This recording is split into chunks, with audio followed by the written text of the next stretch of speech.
نحمده ونصلي علی رسوله الکریم۔ بسم اللہ الرحمن الرحیم۔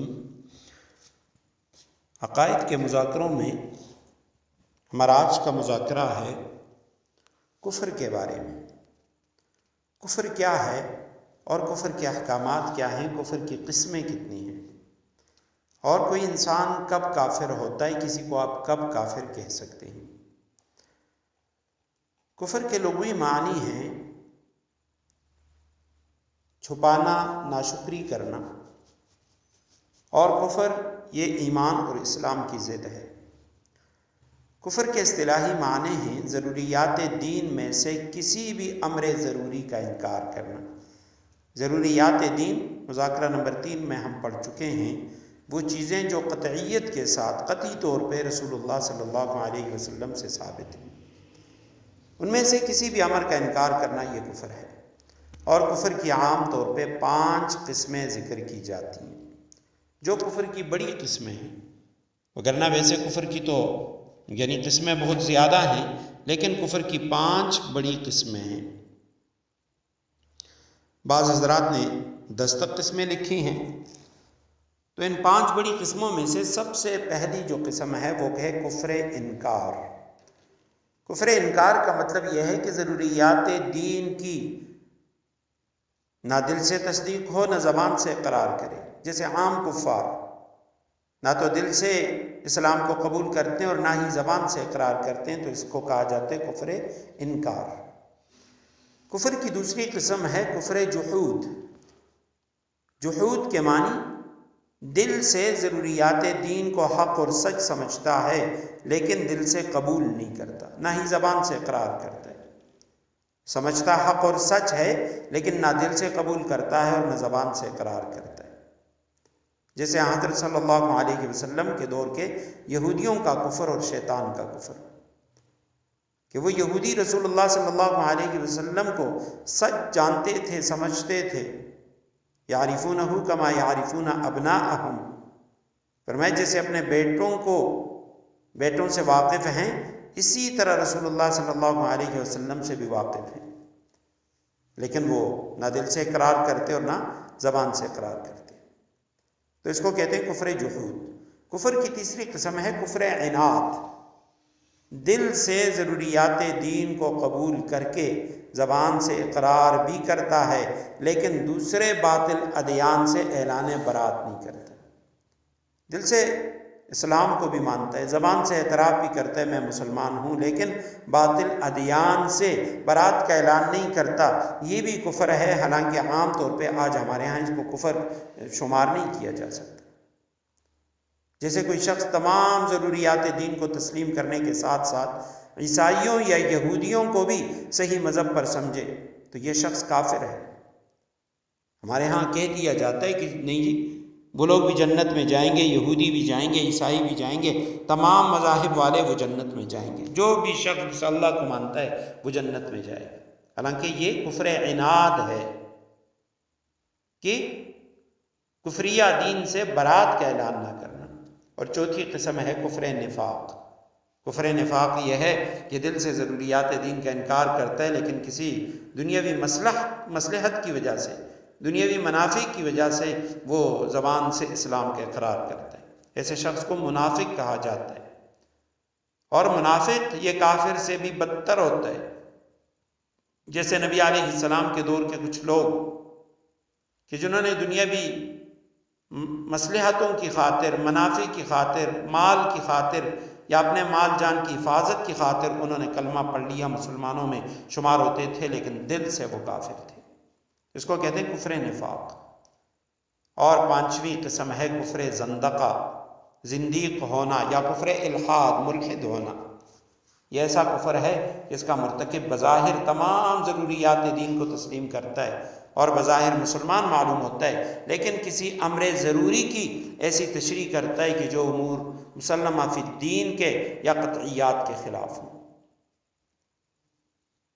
ایسی تشریح کرتا ہے، نئی قسم کی تشریح کہ جو تشریح نہ صحابہ نے کی نہ تابعین نے کی، اب اپنے آپ کو مسلمان کہتا ہے، اسلام کا دعویٰ بھی کرتا ہے، لیکن قرآن و حدیث کی اگر اس قسم کی کوئی ایک تشریح بھی وہ کر لیتا ہے تو یہ شخص بھی دائرہ اسلام سے خارج ہے اور اس کو زندیق کہا جاتا ہے یا اس کو ملحد کہا جاتا ہے، جیسے لاہوری، قادیانی وغیرہ۔ اب یہ قادیانی صرف کافر نہیں بلکہ زندیق ہیں کہ وہ اسلام کا دعویٰ کرتے ہیں، خود کو مسلمان کہتے ہیں، لیکن ختم نبوت کے وہ منکر ہیں، ان آیات کے اندر تحریف کرتے ہیں، تعویل کرتے ہیں۔ یہ کفر کی 5 قسمیں تھیں۔ ایک اور جملہ جو عام طور پہ ہم اکثر سنتے ہیں اور عقائد کی کتابوں میں لکھا ہوتا ہے کہ اہل قبلہ اور تعویل کرنے والے کو کافر نہیں کہنا چاہیے۔ اس کا کیا مطلب ہے کہ اہل قبلہ کو آپ کافر نہیں کہہ سکتے، کہ جو مسلمانوں کے قبلے کی طرف نماز پڑھے وہ کافر نہیں ہے؟ تو مطلب کیا ہے؟ مطلب یہ ہے وہ شخص جو معاشرے میں مسلمان سمجھا جاتا ہو اسے مسلمان ہی سمجھا جائے جب تک کہ وہ ضروریات دین میں سے کسی چیز کا انکار نہ کرے۔ اگر کسی ایک امر ضروری کا انکار کر دے تو وہ اہل قبلہ نہیں ہوگا۔ اہل قبلہ کا صرف یہ مطلب نہیں کہ وہ قبلے کی طرف نماز پڑھے، مطلب یہ ہے کہ وہ ضروریات دین میں سے کسی چیز کا انکار نہ کرے۔ اسی طرح تعویل کرنے والے سے مراد وہ شخص ہے جو غلط بات کو غلط دلیل سے ثابت کرتا ہے۔ بات بھی غلط ہے، دلیل بھی غلط ہے، لیکن اس کے لیے شرط یہ، وہ کافر تو نہیں ہے لیکن شرط یہ ہے کہ اس کی تعویل وہ امور جو مسلمہ فی الدین ہیں، ضروریات دین ہیں، ضروریات دین پر زد نہ پڑتی ہو تو تعویل کرنے والا کافر نہیں ہوگا۔ لیکن اگر تعویل کرنے والا قطعیات کا انکار کرے، ضروریات دین کا انکار کرے، تو ایسا تعویل کرنے والا وہ ضروریات کے انکار کی بنا پر کافر ہو جائے گا، اور ایسی تعویل اس کو کفر سے نہیں بچا سکے گی۔ فقہائے کرام نے لکھا کہ اگر ایک شخص کے کلام میں 99 احتمالات کفر کے ہوں، کوئی ایسی بات اس نے کہہ دی کہ جس بات کے اندر 99 احتمالات وہ کفر کے ہیں اور ایک احتمال ایمان کا ہے، تو اسے کافر نہیں کہنا چاہیے۔ مطلب کیا ہے؟ مطلب یہ ہے کہ جس نے ایسا مبہم کلام کیا جس میں کفر کا احتمال تھا، لیکن اس نے اس احتمال کفر کے مطلب سے انکار کیا، اس نے کہا جی میرا کہنے کا مطلب یہ نہیں تھا جو آپ سمجھے، تو یا تو اس نے احتمال کفر سے انکار کیا، مرنے سے پہلے اس نے وضاحت کی، تو ایسے شخص کو کافر نہیں کہا جائے گا۔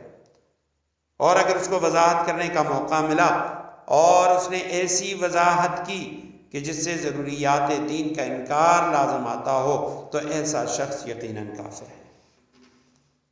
اسی طرح فقہا نے لکھا کہ اگر ایک شخص کے بارے میں جس کے کسی جملے سے کفر کا احتمال نکلتا ہو لیکن اس کی پوری زندگی صحیح عقائد اور کتاب و سنت کے مطابق ہو، اور اس کے اس مبہم کلام کے علاوہ قرائن کفر کی تائید میں یا امور ضروریہ کے انکار کے بارے میں کوئی بھی اس طرح کی بات موجود نہ ہو، تو ایسا جو شخص ہے وہ مسلمان شمار ہوگا، اس کو ہم کافر نہیں کہیں گے۔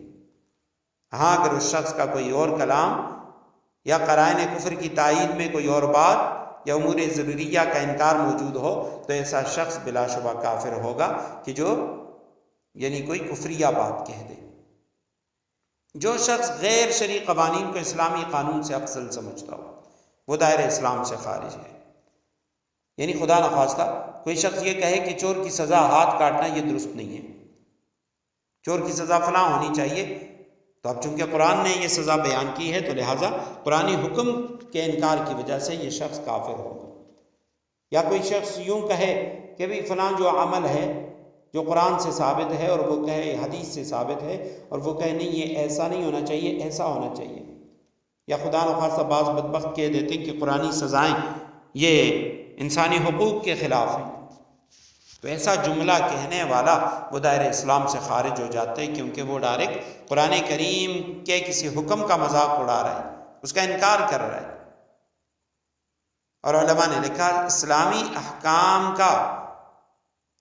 احکام ہونے کی وجہ سے مذاق اڑانا یا اس کا استہزاء کرنا یہ کفر ہے۔